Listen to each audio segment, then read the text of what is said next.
It took me 2 years to plan. I went to prison because I wanted to know what was going there.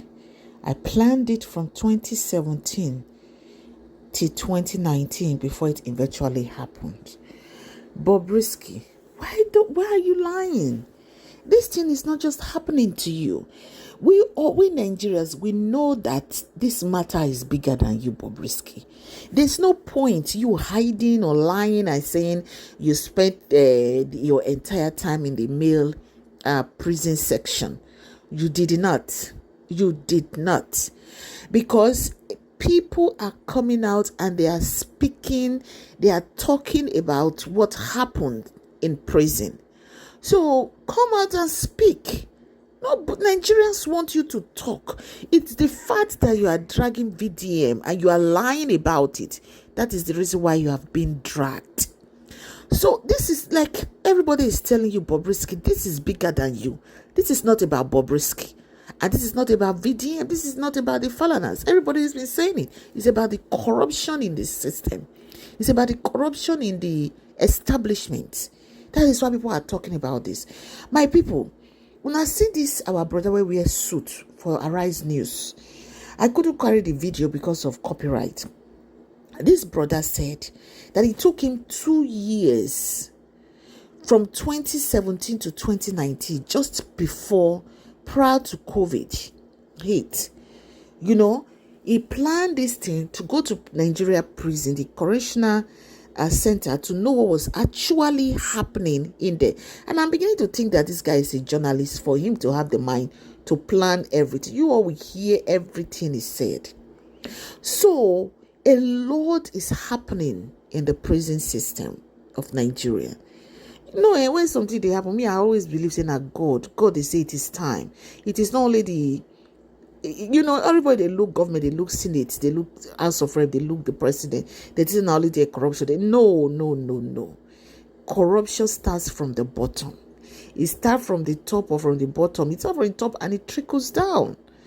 So I'm going to let you all listen to this guy. Make una hear as he take detail everything. And you remember that the House of Rep also wanted the CCTV, the video, and Bobrisky daily activities, everything that he was doing in the prison to be brought to their next hearing. So this guy is saying that even when he went there, at the time he went in there, that he actually recorded everything, their conversations, how they asked him to pay certain amount of money so he won't spend the night in prison. They will give him a special, according to them, a special quarter. No, I remember I said this guy is not transgender, he's not a cross-dresser. He's a man, full-grown man that wanted to go into the prison systems to expose what was going on in there. And they were telling him that he wasn't going to spend a night if he give them certain. I'm not the one saying it, that's what he said.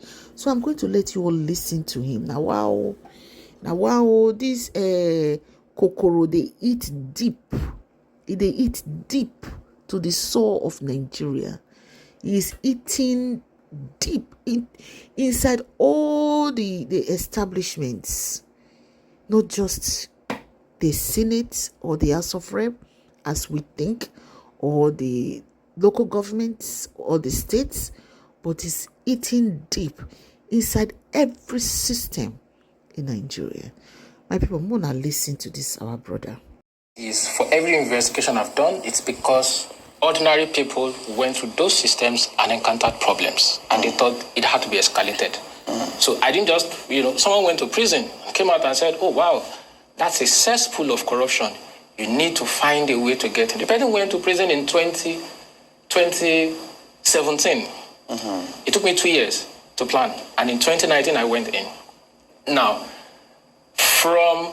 by the way, I spent 5 nights in the police cell. All they wanted to do was collect bribes to free me. Because I didn't pay bribes. This is from your own personal experience? From my personal, we got someone to arrange that. I bought a car, a vehicle, I paid, out of 2.8, I paid 500, and I didn't want to pay the rest. Okay, that's the claim that was taken to the police, okay. And then they picked me up and changed the charge to stealing and hijacking of SUV. The person said I didn't complete payment, and and I didn't want to. So each day they were asking, oh, you don't have someone to come and, settle your bill. They just wanted bribes. But I wanted to go to prison because police was not the target. And so at the end, after Monday to Friday, they had to arraign me in court. First thing to note is that once the magistrate said remanded in prison custody, and the court closed, and they took me down to the holding cell, the first thing the prison warder did, there was a lady who was, working as my sister. They told me to go into their office in court, and they told her to peep into the holding cell. I had peeped myself, I saw, and they told her, is that the kind of place you want your brother to stay? Give us money, and your brother will stay in our office. Because we needed to be there until evening when the prison boss would go around all the courts to convey inmates to prison. The prison warders approached me, I didn't approach them. And then, there was a negotiation, and then she settled for 5,000 naira. 5,000 naira? Oh, yes. It's on tape.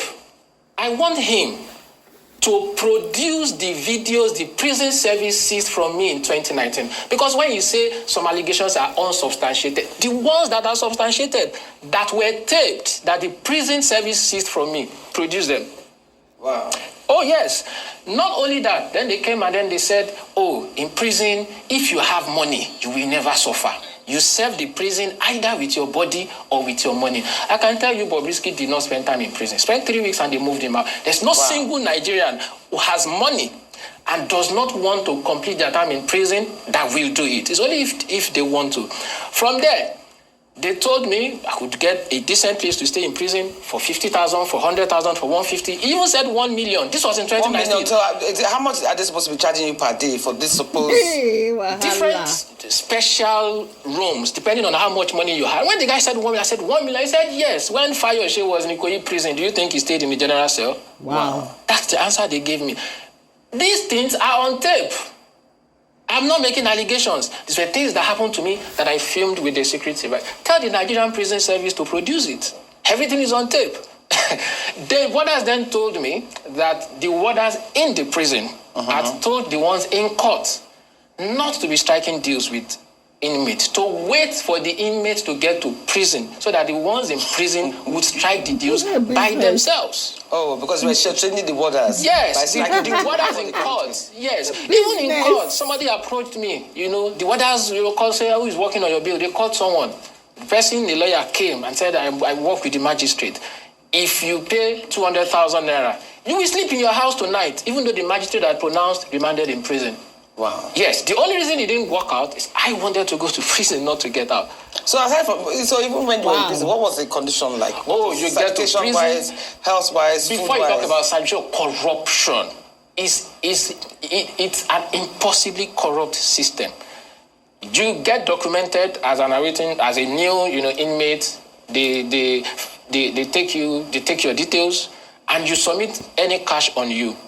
The idea is that inmates should not be in possession of cash. You give your cash to the records office. Then you go back to the records office to say, oh, I want to make a call. I want to buy coke. I want to buy food. They release to you in bits so that you can't commit any crime. You can't do it. They then have, the warders then have convicts. Remember, they're awaiting trial inmates, they're convicted inmates. The convicted inmates know that they have nowhere to go. Someone who has a 7-year jail sentence, a 10-year jail sentence is loyal to the prison warders. Because that's your home for the next 7, 10, regardless of your sentence. Those ones then come to you, being documented, say, out of your money, you will remove 1,000 naira to the woman at the records office, doing the documentation. And we're many. Wow. When they allocate, so after they take your pictures online, then in print, they do double documentation online and in print, and then they allocate you to a cell. The prison warder in charge of the cell, you have to pay that one. As of then, it was 1,000 naira.